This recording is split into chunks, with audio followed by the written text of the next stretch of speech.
Guys welcome to our channel CSC concepts with Parineeta. So guys, जिस चीज़ का सब लोग वेट कर रहे थे कि स्कूल और कॉलेज कब रीओपन होगा, उसका अलग अलग न्यूज़पेपर वाले अलग अलग मीडिया में अलग अलग न्यूज़ अलग अलग तरह से आ रहा था। बट फाइनली यूजीसी की तरफ से इस बारे में ऑफिशियल गाइडलाइन आ चुका है। सो देखिए गाइस, आज ही अभी थोड़ी देर पहले ही ये गाइडलाइंस आए हैं। जैसे कि आप देख पा रहे हो, UGC guidelines for reopening the universities and colleges post lockdown due to कोविड-19 पैंडेमिक। तो साफ साफ लिखा है कि कोविड-19 पैंडेमिक की वजह से काफ़ी टाइम तक लॉकडाउन रहा, सारे स्कूल कॉलेजेस बंद रहे, ऑनलाइन क्लासेस चल रहे थे। बट अब फाइनली जो है स्कूल एंड कॉलेजेस रीओपन होने जा रहे हैं। तो रीओपन कैसे होंगे, किस किस तरह से होंगे, ईच एंड एवरी डिटेल ये जो पीडीएफ है इसमें यूजीसी ने दिया हुआ है। सो गाइस, बहुत ही बड़ा ये यहाँ पे पूरा सर्कुलर दिया गया है यूजीसी की तरफ से। 18 पेजेस का सर्कुलर है, बट आप लोगों को ये चीज़ बताने के लिए ईजीएस्ट फॉर्म में पूरा 18 पेजेस जो है ऑलरेडी मैं पढ़ चुकी हूँ, और जितना जल्दी हो सके इंपॉर्टेंट पॉइंट्स मैं आपको इस वीडियो में बताने वाली हूँ। सो गाइस, डिटेल में देख लीजिए, बिकॉज अगर आप स्टूडेंट है, किसी स्टूडेंट के पेरेंट्स है या टीचर्स है, तो सबके लिए ये गाइडलाइंस जानना बहुत ज़रूरी है कि आपकी इंस्टीट्यूट जब भी खुलेगा, आपका जो भी ऑर्गेनाइजेशन है, कॉलेज है, वो जब भी खुलेगा किस किस तरह से खुलेगा, क्या क्या चीज़ों का ध्यान कॉलेज को रखना है, किन किन चीज़ों का ध्यान as a student, as a parent या एज ए टीचर आपको रखना है। ये सारी चीज़ें यूजीसी ने बहुत अच्छी तरीके से यहाँ पे बता दिया है। एंड अवेयरनेस इज समथिंग जो हर किसी के पास होनी ही चाहिए। सो डिटेल में देख लेते हैं इस पूरे यूजीसी के सर्कुलर में क्या क्या चीज़ें यूजीसी ने बताई हुई है। देखिए, ये इतना बड़ा इंडेक्स है, काफ़ी सारी चीज़ें इन्होंने बताई है यहाँ पे रीओपनिंग ऑफ कैंपसेस को लेके कि स्कूल और कॉलेज जो रीओपन होंगे उसमें क्या क्या चीज़ें होंगी। तो सबसे पहली चीज़ तो ये कि प्रिवेंटिव मेजर्स कौन से लेने हैं कोविड-19 के वजह से, वो सब, because we all know that COVID अभी थोड़ा कम हो ज़रूर हुआ है, बट अभी तक ख़त्म नहीं हुआ है, right. The risk is still there. So इसीलिए यहाँ पे सबसे पहले जो प्रिवेंटिव मेजर्स दिए हैं, कॉमन जो आप सबको पता है, फिजिकल डिस्टेंसिंग, जिसको हम सोशल डिस्टेंसिंग भी बोलते हैं, वो चीज़ सोशल डिस्टेंसिंग हम सबको मेंटेन करना है। अपने फेस को कवर करके रखना है मास्क से, फ्रिक्वेंटली अपने हाथ को धोते रहना है, सैनिटाइज करते रहना है सोप से या सैनिटाइज़र से। उसके अलावा self monitoring of health and reporting any illness. अगर आपको हल्का सा भी बुखार, सर्दी, खांसी, कोई भी सिम्टम है, तो आपको खुद से ही वो चीज़ें बाकी सबको बता देनी है। आपको खुद को भी सेफ रहना है और दूसरों को भी सेफ रखना है। It is very important. फिर नॉर्मल चीज़ें, खांसते वक्त नॉर्मली मास्क तो होगा ही, उसके अलावा भी प्रॉपरली आपको हैंडकरचीफ्स और वो सब का यूज़ करना है, ताकि आप भी सेफ रहे और आपकी वजह से किसी और को भी इन्फेक्शन ना हो। This is very important point that splitting shall be strictly prohibited. तो स्कूल या कॉलेज में अगर आप जा रहे हो, अगर आप किसी और को भी देखते हो, तो आपको स्ट्रिक्टली ये रोकना है, because splitting is strictly prohibited. Because splitting से ये चीज़ साबित हुई है कि इन्फेक्शन बहुत ज़्यादा फैलता है। इसलिए यहाँ पे क्लियरली लिख दिया है, कोई भी स्टूडेंट है, टीचर है, कोई भी आप पियोन है, कोई भी आप स्कूल या कॉलेज में काम करते हैं, तो you have to keep in mind that splitting is strictly prohibited in this period. Fine.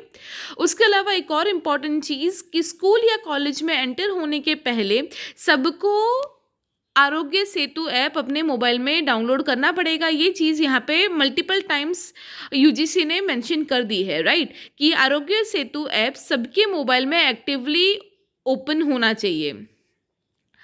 अब और क्या क्या चीज़ें दी है यहाँ पे, देखिए, reopening the campuses, issues and challenges. तो अभी जो कैंपस ये लोग स्टार्ट करने का सोच रहे हैं, कैंपस में सब कुछ आ गया, स्कूल रीओपनिंग, कॉलेज, यूनिवर्सिटीज़ ये जो ओपन करने का सोच रहे हैं, उसमें इश्यूज एंड चैलेंजेस क्या क्या है। तो पहली चीज़ तो ये कि इतने सारे जो ये लोग गाइडलाइंस या डायरेक्शंस बता रहे हैं, वो गाइडलाइंस को सब लोग स्ट्रिक्टली फॉलो करते हैं या नहीं, वो एक बड़ा चैलेंज है। और ये सारे चैलेंजेस को ओवरकम करके we have to do that, right. ये सारे एडवाइजरीज और गाइडलाइंस को स्ट्रिक्टली फॉलो करना, इट इज़ आवर रिस्पॉन्सिबिलिटी। फिर सेकंड ये चीज़ है that uncertainty among students regarding admission, mode of teaching, learning, completion of courses, examinations. तो ये वाली जो चीज़ें हैं ये भी बहुत बड़ा एक चैलेंज है, बिकॉज अब तक मतलब ऑलरेडी मार्च से लेके अब तक 6-7 महीने हो गए, सब कुछ ऑनलाइन चल रहा है। तो अब ऑनलाइन चलने की वजह से क्या हो रहा है कि बहुत अनसर्टेनिटी भी है कि ऑनलाइन कितना आपका कोर्स चला, कितना नहीं चला, कितना सही से आपको समझ में आया, कितना नहीं आया। अब तक जो भी क्लास टेस्ट हुए हैं, मिड टेस्ट हुए हैं, वो किस तरह से हुए। काफ़ी बच्चों के लिए काफ़ी अकॉर्डिंग टू मैनी स्टूडेंट्स वो लोग बोल रहे हैं कि फ़ायदे में रहा। अकॉर्डिंग टू मैनी स्टूडेंट्स उनको ये चीज़ फ़ायदे में नहीं लगती। ऑनलाइन टीचिंग से बहुत सारे स्टूडेंट्स खुश नहीं हैं। ऑनलाइन एग्ज़ाम से बहुत सारे स्टूडेंट्स खुश नहीं हैं। तो इस तरह से काफ़ी सारे अनसर्टेनिटीज़ भी है इस चीज़ में। उसके अलावा ये जो पेंडेमिक पीरियड चल रहा है उसके लिए थर्ड पॉइंट देखिए इन्होंने लिखा है, उसके लिए काफ़ी सारे स्टूडेंट्स के अंदर एंग्जाइटी है, मेंटल हेल्थ इश्यूज़ है, साइकोलॉजिकल इश्यूज़ है, राइट। तो वो सारी चीज़ें भी है और उसकी वजह से कहीं ना कहीं यहाँ पे देखिए क्लियरली लिखा है there is a fear of infection after the opening of campuses. तो कैंपस ओपन होंगे वापस, ये सुन के ही काफ़ी सारे students are already in fear. तो ये वाली चीज़ें भी जो है वो बहुत बड़े चैलेंजेस है। सेफ्टी मेजर्स ठीक से पालन करना, प्रिपरेशन ऑफ रिस्क असेसमेंट, और जो भी सारे कैंपसेस खुलेंगे वो सारे कैंपस के लिए, ये सारे कैंपस के जो हायर अथॉरिटीज़ है, सारे स्कूल या कॉलेज के जो हायर अथॉरिटीज़ है, उनके सामने ये बहुत बड़ा चैलेंज है कि वो लोग अगर कैंपस ओपन कर रहे हैं तो उसके पहले वहाँ पे प्रॉपर सारा सिस्टमेटिक सब हो कि अगर कोई स्टूडेंट चालू स्कूल में या चालू कॉलेज में अगर बीमार पड़ गया तो उसको कोई हॉस्पिटल के साथ पहले से बात करके, ये सारी चीज़ें यहाँ पे लिखी हुई है जो मैंने ऑलरेडी रीड कर चुकी हूँ मैं, और वो मैं आपको एक्सप्लेन कर रही हूँ।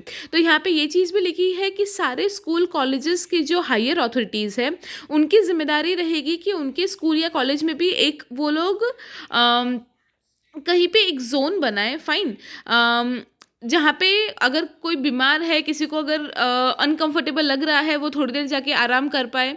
उसके अलावा अगर कोई सीरियसली इल है तो कोई हॉस्पिटल या डॉक्टर के साथ ऑलरेडी स्कूल को कोलैबोरेट करना चाहिए, स्कूल को पहले से उनके साथ सेटिंग करनी चाहिए, सो दैट अगर कोई भी स्टूडेंट चालू स्कूल में या चालू कॉलेज में बीमार पड़ता है तो उसको डायरेक्टली वहाँ पे एडमिट कर दिया जाए, फाइन। तो एम्बुलेंस की जिम्मेदारी, डॉक्टर्स के साथ कोऑर्डिनेट करने की जिम्मेदारी, ये सारी चीज़ें स्कूल या कॉलेजेस को पहले से अरेंज करनी पड़ेगी, because this is a very risky period. तो ये सारी चीज़ें यहाँ पे इन्होंने मेंशन की हुई है।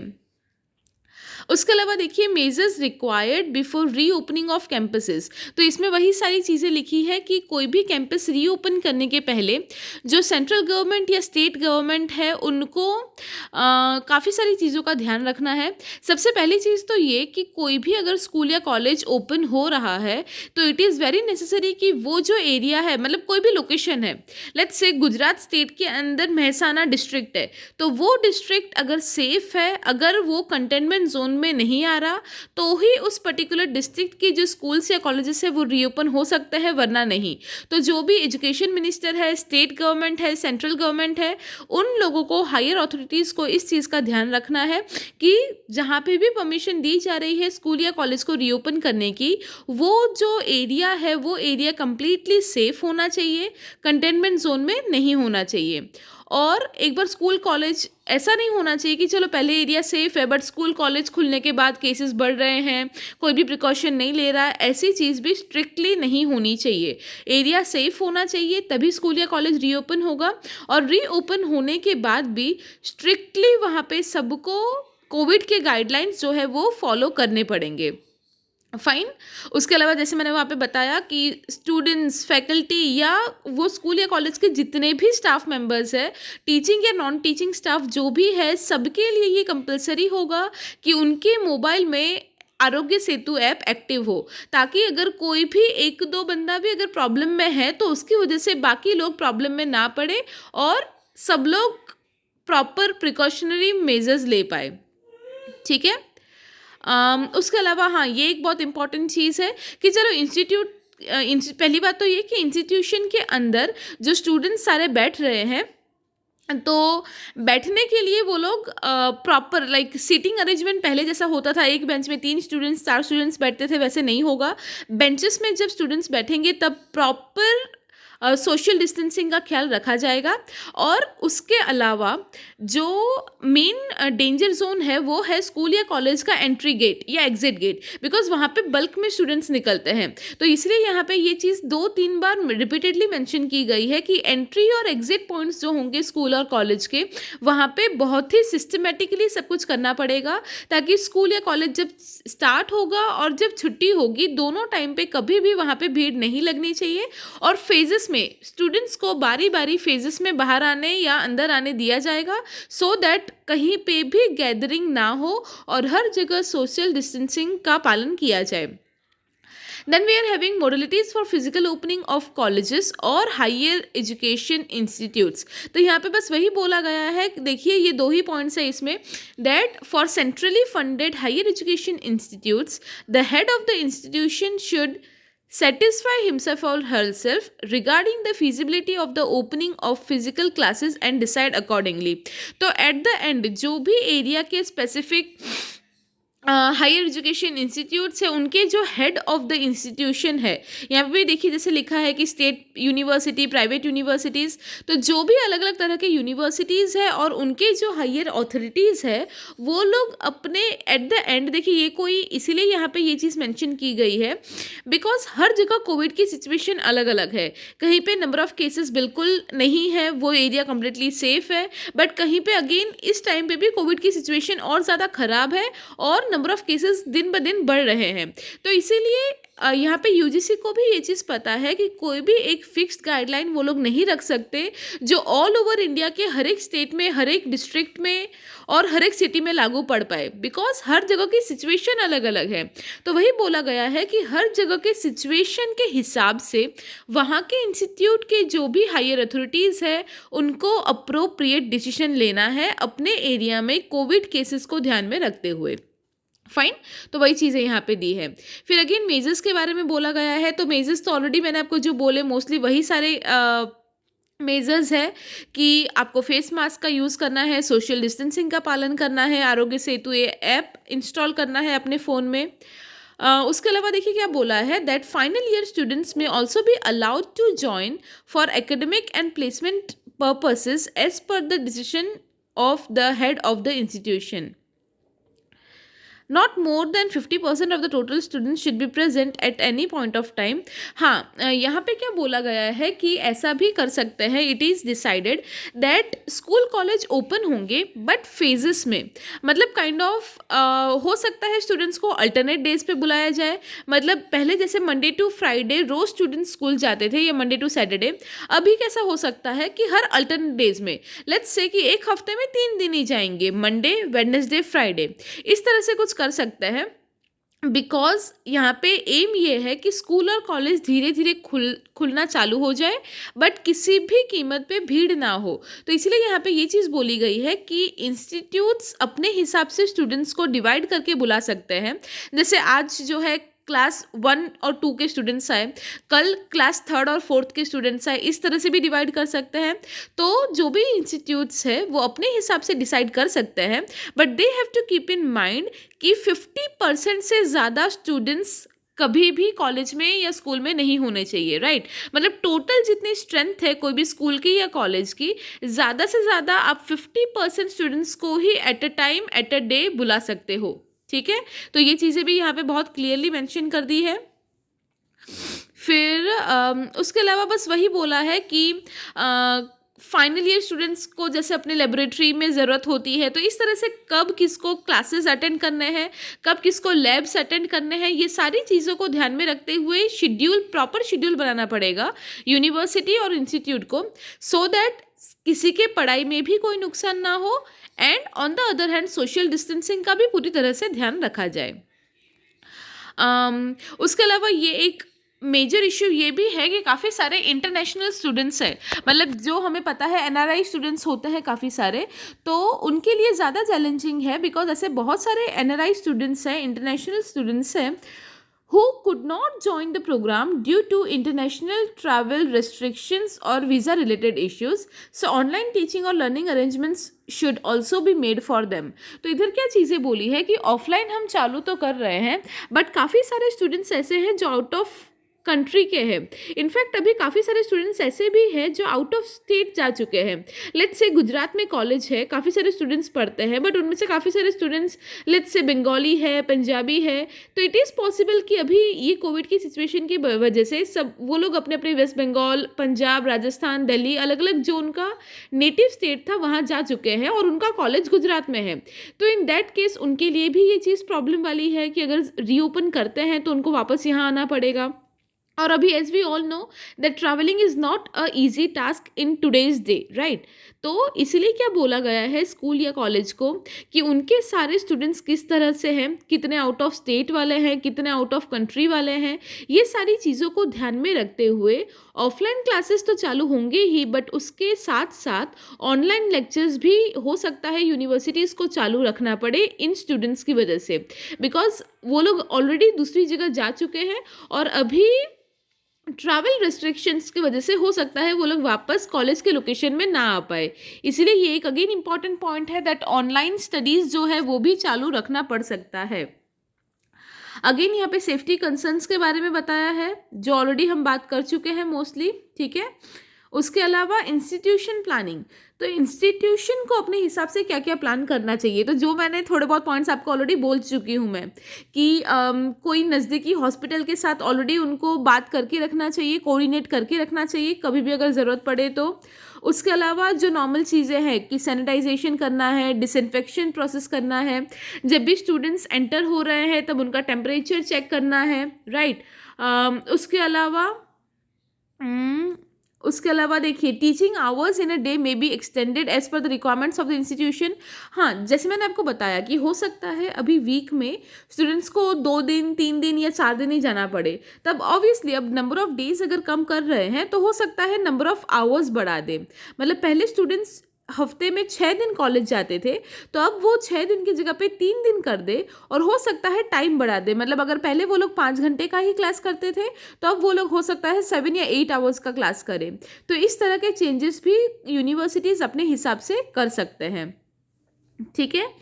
तो ये वाली चीज़ें चेंज हो सकती है depending upon the area, depending upon the school और कॉलेज.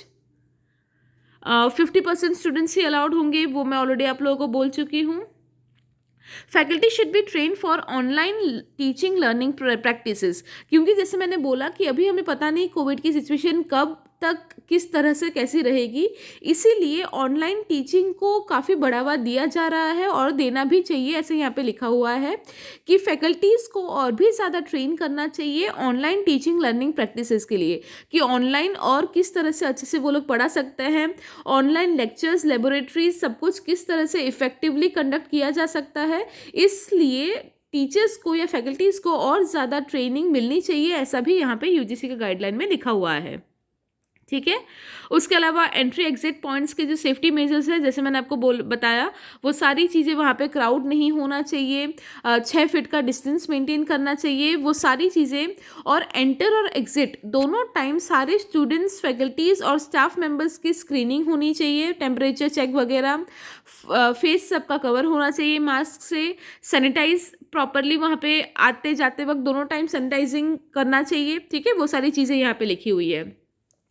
उसके अलावा क्या लिखा है, safety measures during working hours. तो अगेन वही कि रेगुलर वर्किंग आवर्स में फेस कवर करना, क्लास, लेबोरेटरी, सारी चीज़ें एकदम क्लीन होनी चाहिए. कैंपस के अंदर डस्टबिन्स की प्रॉपर अरेंजमेंट्स होने चाहिए. जैसे मैंने आपको बताया स्प्लिटिंग इज़ नॉट अलाउड, वो चीज़ भी बहुत स्ट्रिक्टली पालन होना चाहिए उसका भी. फिर रेगुलरली स्टूडेंट्स को हैंड वॉश करना चाहिए. स्कूल या कॉलेज में प्रॉपर सैनिटाइज़र, सोप, ये सारी चीज़ें अवेलेबल होनी चाहिए. Toilets and washrooms should be completely clean. ये सारी चीज़ें यहाँ पे लिखी है. अगर स्कूल या कॉलेज के बस है, ऐसे व्हीकल्स है स्कूल या कॉलेजेस के, तो वो बस और दूसरी जो ट्रांसपोर्टेशन फैसिलिटीज़ है वो सब कुछ भी प्रॉपरली अरेंज्ड होना चाहिए एंड प्रॉपरली सैनिटाइज्ड होना चाहिए. वाटर सप्लाई सही से होना चाहिए, बिकॉज फ्रिक्वेंटली अगर स्टूडेंट्स को हाथ धोना है, सैनिटाइज करना है, तो वो सब के लिए ऑब्वियसली प्रॉपर वाटर सप्लाई की ज़रूरत है, तो वो सबका भी ध्यान इंस्टीट्यूशन को रखना पड़ेगा। और उसके अलावा यहाँ पे हॉस्टल्स को लेके भी इंपॉर्टेंट चीज़ें बोली गई है, that because we all know कि काफ़ी सारे स्टूडेंट्स ऐसे हैं, स्पेशली जो कॉलेज स्टूडेंट्स हैं जो दूर दूर से आते हैं, उनको कैंपसेस के हॉस्टल में रहने की ज़रूरत पड़ती है। तो हॉस्टल्स में be opened only in such cases where it is necessary while strictly observing the safety and health preventive measures. However, the sharing of rooms may not be allowed in hostels. Symptomatic students should not be permitted to stay in hostels under any circumstances. तो देखिए काफ़ी सारे आप में से students ने ये चीज़ भी आप लोग पूछ रहे थे कि हॉस्टल ओपन होंगे या नहीं कॉलेज के। तो देखिए यहाँ पे जिस तरह से यूजीसी ने सारे पॉइंट्स लिखे हैं, उस हिसाब से वही चीज़ दिख रही है कि कहीं ना कहीं आपकी यूनिवर्सिटी पे डिपेंड होगा अब ये कि वो लोग अपना हॉस्टल ओपन करना चाहते हैं या नहीं। बिकॉज यूजीसी ने जो गाइडलाइंस दिए हैं वो बहुत ही स्ट्रिक्ट है कि हॉस्टल में जनरली कैसे होता है, 3-4 रूममेट्स होते हैं, सब लोग साथ में रहते हैं, गर्ल्स हॉस्टल हो बॉयज़ हॉस्टल हो। बट यूजीसी ने अभी ये चीज़ रिकमेंड की है कि रूम शेयर ना करें, हॉस्टल में भी एक रूम में एक ही स्टूडेंट रहे, उधर भी प्रॉपर थर्मल चेकिंग हो। अगर कोई भी स्टूडेंट को थोड़ा भी सिम्टम है, मतलब नॉर्मल सर्दी खांसी बुखार भी है, तो भी अगर उसको हॉस्टल में ना रहने दिया जाए। इस तरह से काफ़ी सारी चीज़ें, काफ़ी सारे रेस्ट्रिक्शंस उन्होंने यहाँ पे दिए हैं। तो kind of it completely depends on your university और योर कॉलेज कि वो लोग अपने हॉस्टल्स ओपन करते हैं या नहीं करते। बिकॉज जो वहाँ पे अब ऑब्वियसली हॉस्टल खुलेगा तो वहाँ का मेस भी खुलेगा, तो मेस में खाना बनाने को लेके, उधर के यूटेंसिल्स को लेके काफ़ी सारे रिस्ट्रिक्शंस वहाँ पे पालन करने पड़ेंगे। So it depends on the university कि वो ये सब करके हॉस्टल खुला रख सकते हैं, रखना चाहते हैं या नहीं रखते। रेगुलर मॉनिटरिंग ऑफ हेल्थ होनी चाहिए, रेगुलरली टेम्परेचर चेक करना, रेगुलरली कोविड का टेस्ट करना, फाइन सेल्फ मॉनिटरिंग सबको खुद से करना होगा। ये सारी चीज़ें रेगुलर, अभी स्कूल या कॉलेज अगर खुलता है तो ये सारी चीज़ें would be done regularly, they must be done regularly, ठीक है। उसके अलावा देखिए यहाँ पे कुछ लिंक्स उन्होंने दिया है जहाँ से लाइक आपको ज़्यादा अवेयरनेस मिलेगी कोविड के बारे में। यहाँ पे काफ़ी सारे लिंक्स अवेलेबल है।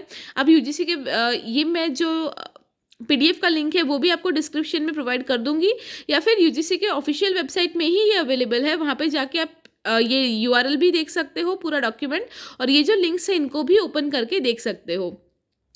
बाकी देखिए, बाकी अगेन ये सारे सैनिटाइजेशन और ये सारी जो रूल्स है वो उन्होंने यहाँ पे दिया हुआ है, ठीक है, हेड ऑफ द इंस्टीट्यूशन के लिए, टीचर्स के लिए। अब स्पेसिफिकली जो पेरेंट्स और स्टूडेंट्स के लिए है वो मैं आपको बता देती हूँ, बिकॉज आपके लिए वो ज़्यादा इंपॉर्टेंट है। पेरेंट्स के लिए ये दिया है कि the parents should ensure that their children observe safety norms at home and wherever they go out। तो पेरेंट्स को ध्यान रखना है कि उनके जो भी चिल्ड्रन है वो घर में और बाहर, अगर वो कहीं बाहर निकलते हैं तो बाहर एज वेल एज घर में, दोनों जगह पे वो प्रॉपर सेफ्टी मेजर्स का पालन करें। उनको ध्यान रखना है कि अगर उनके स्टूडेंट्स बीमार है, उनके अगर चिल्ड्रन बीमार है तो वो घर से बिल्कुल बाहर ना निकले। पेरेंट्स को भी ध्यान रखना है कि उन लोगों के फ़ोन में आरोग्य सेतु ऐप इंस्टॉल्ड हो, सैनिटाइजेशन का ध्यान रखना है, हेल्दी फूड हैबिट्स का ध्यान रखना है, और यहाँ पे ये भी वो लोग रिकमेंड कर रहे हैं कि एक्सरसाइज, योगा, मेडिटेशन, ये सारी चीज़ें डे टू डे लाइफ में की जाए। और स्टूडेंट्स को यही चीज़ बोली गई है, काफ़ी सारी चीज़ें बोली गई है स्टूडेंट्स के लिए। Self discipline is very important, face cover करना मास्क से is very important, Aarogya Setu app is important, ठीक है। उसके अलावा आपका खाना पीना सोना रेगुलर रहे, एक्सरसाइज, योगा ये करने को रिकमेंड किया जा रहा है। हेल्दी फूड खाइए, टाइम पे सोइए, आपका फिजिकल और मेंटल हेल्थ दोनों सही होना चाहिए। Give support to your friends under stress due to कोविड-19 पेंडेमिक। अगर कोविड-19 पेंडेमिक की वजह से कोई स्ट्रेस में है, एंग्जाइटी में है, तो you should morally support them, ठीक है। Students should follow the guidelines, advisories and instructions issued by government authorities as well as universities and colleges regarding health and safety measures in view of covid pandemic. तो ये सारी चीज़ें जो है, इतनी सारी चीज़ें यूजीसी ने बोली हुई है और भी काफ़ी सारी चीज़ें लिखी है, but I have almost highlighted all the important points here so that school या कॉलेज रीओपन होने के पहले स्टूडेंट्स, पेरेंट्स, इंस्टीट्यूशन सबको पता होना चाहिए कि क्या क्या इंपॉर्टेंट गाइडलाइंस है और किन चीज़ों का ध्यान रखना चाहिए। फाइन, तो ये सारे गाइडलाइंस यूजीसी ने बताए हुए हैं और स्कूल कॉलेज रीओपनिंग का एग्जैक्ट डेट अभी तक इन्होंने नहीं बताया है, बट बोला जा रहा है that most probably Diwali vacation के बाद, मतलब नवंबर एंड से या दिसंबर से आपके स्कूल या कॉलेजेस जो है वो ओपन हो सकते हैं। I hope this video was helpful to you. If you found it helpful, please like it and share it with all the other students. Thank you.